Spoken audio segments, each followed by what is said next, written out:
How y'all doing? Well, I'm up and a little more upset. I'm kind of upset tonight and disappointed, and I'm scared, because me and Ken had some false charges placed on us back on June the 13th of 2017. But I had the doctor's appointment at 2:30 in Fairfield, Ohio, which takes about I'm sorry, y'all, they're in the picture, so I'm just gonna finish because they're just here, and because they want in the video, I can't really do anything about it. But anyway, I had an appointment at 2:30. I was picked up by medical transportation, taken to Fairfield for the doctor's appointment. That's like a 30, 45 minute to an hour ride from where I live at. And I had really needed to see the sleep doctor that I was going to go see. But on our way, I was picked up around somewhere between 1:30 and 1:45, 1:48, something like that. And on the way there was a traffic jam. So the traffic was at a standstill probably about for 10 minutes, maybe or more. And so I let those people know that I was on my way. I was going to be a little late because we're in a traffic jam. And the traffic wasn't moving any at all. So when we got there, we ended up getting out at the wrong building. So we got out at the wrong building. And when we realized we was in the wrong building, I had to turn around. I called them on the phone. No one answered the phone or let them know that I was on the other side of the building. I was in a traffic jam. I'm on my way around the building. I was on my walker because I wasn't feeling well. And so I had to push my walker a little bit and sit down a little bit. Get up, push, and sit down. But each time I sat down, I called them to let them know I'm on my way around. I'm having a hard time breathing. I'm not feeling good today. But I am on my way around the corner because I got dropped off at the wrong building. I got out at the wrong building. So when I got around there, finally made it around there to get upstairs. I think that clock said 2:40, something like that, or something like close to 2:45. And I told the girl who checked us in, I told her, I said I was in a traffic jam and I left on time. I said we had a traffic jam. Then I got called. Somebody, y'all didn't pick up the phone. I called around here 3 times to let you know that I was on property and I was walking around here so I can come, to the appointment because I was late from the traffic jam, and not for me, but I told her, but we left on time. We didn't call. I did not cause any problem to get be late. So we get up there and she checks, and the person tells her that I can't be seen. I was gonna have to make another appointment. I said, but I ain't about 10 minutes late, maybe, or something like that. I said, why they can't see me? And I came all the way out here, and then I walked all the way around there. And so I kept trying to be seen, and so I even asked, could I wait till she sees everybody, because the appointment was very, very important. And so they even said that no, they wasn't gonna see us then. Y'all even after 5 o'clock. We don't have time or nothing like that. So right there, I don't know what ended up. It was like a misunderstanding. There was a a slight argument because this one lady, she came out and she was standing. I was in my walker sitting down. She was on. It was on this side of me. I was in my walker sitting down. She was standing up looking at me like this. Well, I was talking to her trying to figure out why can I go on to be seen by the doctor because I came my way out here and it was a very important appointment. And so she was standing up there and I told her, well, you need to like stop standing over me, quit standing over me like that because you're making me feel some kind of way while you're standing up above me and looking down on me like this. You know, like, forget you. So, there were these other ladies came out. So Kenneth was talking, and he was saying, why can't y'all see her and stuff like that. And there was a black girl, and she said something to Kenneth about him needing I think, keep his mouth down or something. And he said, oh, fuck you, whatever. Fuck you, bitch. That's what he said, I think, if I'm not mistaken. When he said that, at that particular time, though, while him and that girl was talking, there was two more ladies standing beside me. But then when she said something, I'm going to call security. I'm going to call security. I said, oh, there you go. There you go. She's standing there running while the other two Caucasian ladies that were standing back pointing her to the way to the security. I said, call security for what? There ain't nobody call security for. You know, I said, y'all just want to see some black people get in trouble today for no reason. Just want to see some black people get in trouble. And so, me and Kim was getting ready to, there was when she was calling, I was like, Kim, come on. I said, I tell y'all what, I said, I'm going to go get security myself. And, well, this was actually, was still there, and they was all standing up there looking at me. I rolled away from the two ladies that was standing there, and I said, y'all I want nothing to call security on anybody for. Y'all just want to see somebody get in trouble. Y'all just want to see, I said, y'all just want to see two black people get shot by the police. And they said, no, we don't. And I said, well, forget it, because I'm going to get, you call security, I'm going to get security. We went to the elevator, got downstairs on the elevator. We look, I said, where's security? And they seem to be coming up from behind us. There was an older gentleman, and then there was this tall, dark-haired, big guy that was with him. And then there was this other lady that was with them. I don't have nothing going against her. There's this other lady there. So we was telling the man everything that happened, and he said they don't never answer the phones up there.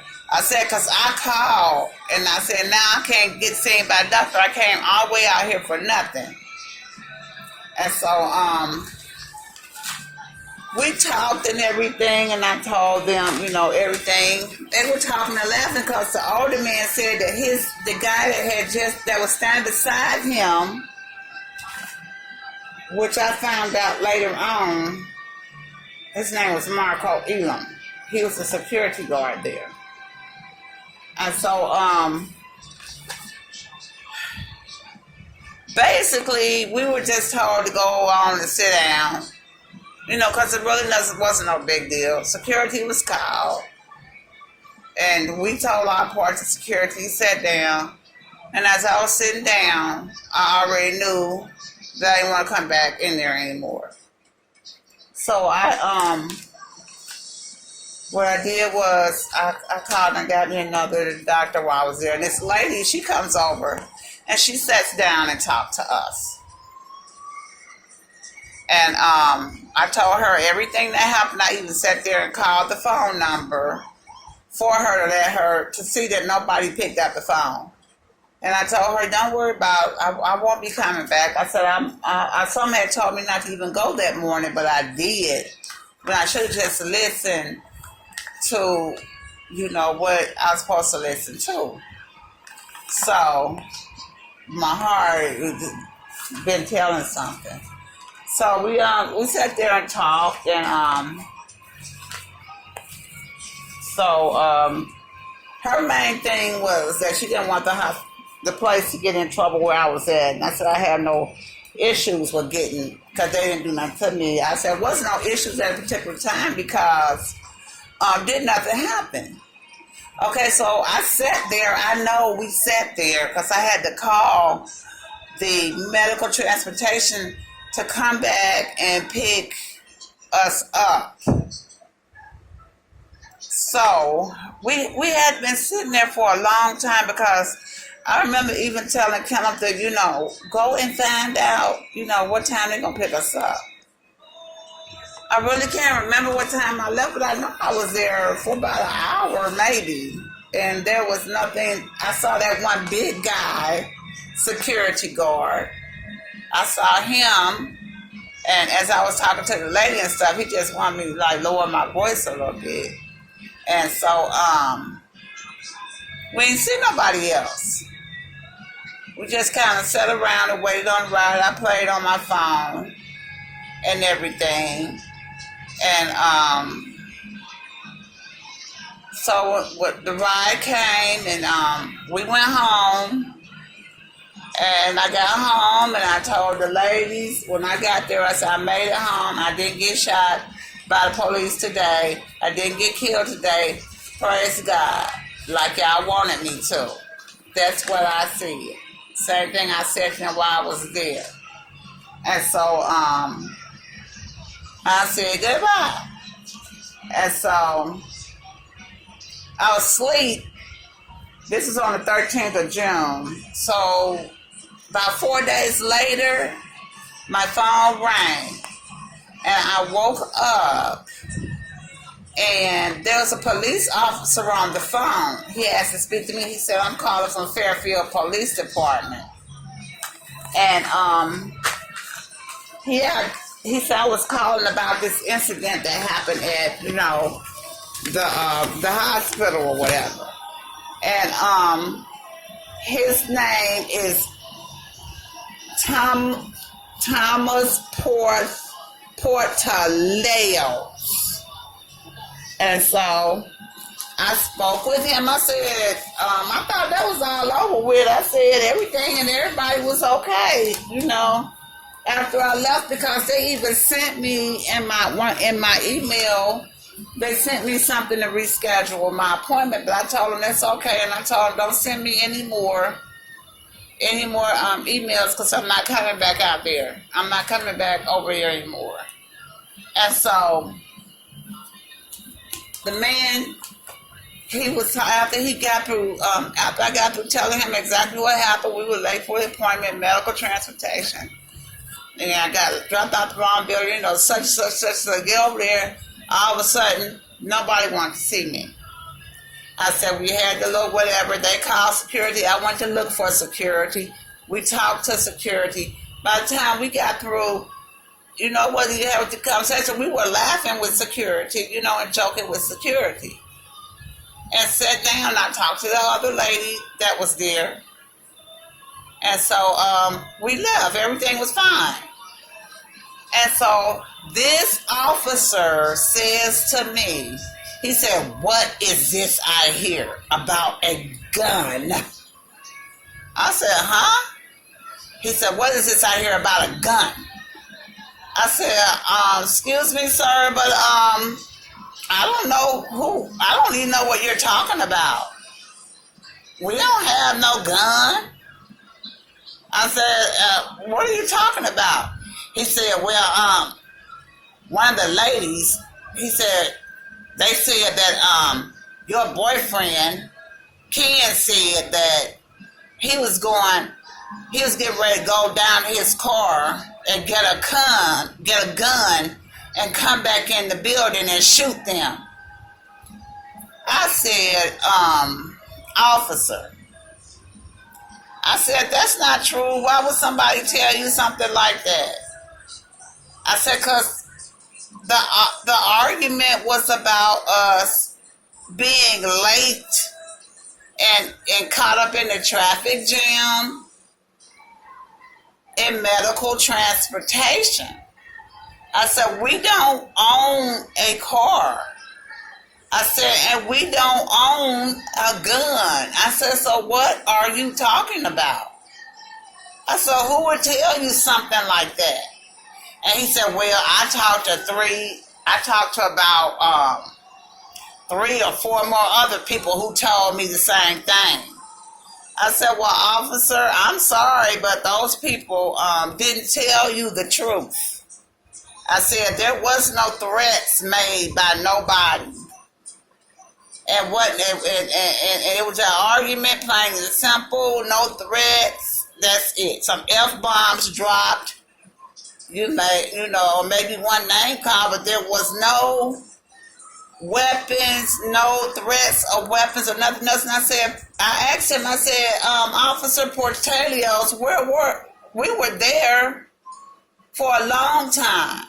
I said, and I would think that if she went and called security, and I'm quite sure she would have told security when she called them on the phone that Kel's supposed to be going down to his car and get his gun and come back in the building and shoot her. I said that it didn't happen because it didn't happen that way. I said we was there for an hour. So I said, where were you? I said, we were sitting there. I said, nobody called, nobody said nothing else. Everybody was by, we was there, waiting on transportation. He got irate with me. And he said, I don't care. I'm going to charge you with it anyway. And he says, I need you to come out here to the police department and sign a paper of guilt. And if you don't, he says, I'm going to come to your house or come to your place of business or come to your job, and I'm going to arrest you and put you in jail until court time. And I said, but your information is not true. He was like, very, you better come out here, and sign this paper of guilt. So I told him, well, let me try to call somebody, which I didn't really have nobody call at the time, but I had case management, and I had one of my counselors that came over here. So when she came back over to visit, I was scared to go out there because if that man, he had already said that that he was going to charge me anyway for something that he knew that I didn't do in the first place. And so I was scared. I was actually scared. And then when she came to see me and she left a message and said she was calling him about the false allegations against me.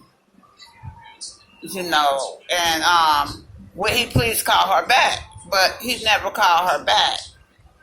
So I didn't go because I knew that when someone tells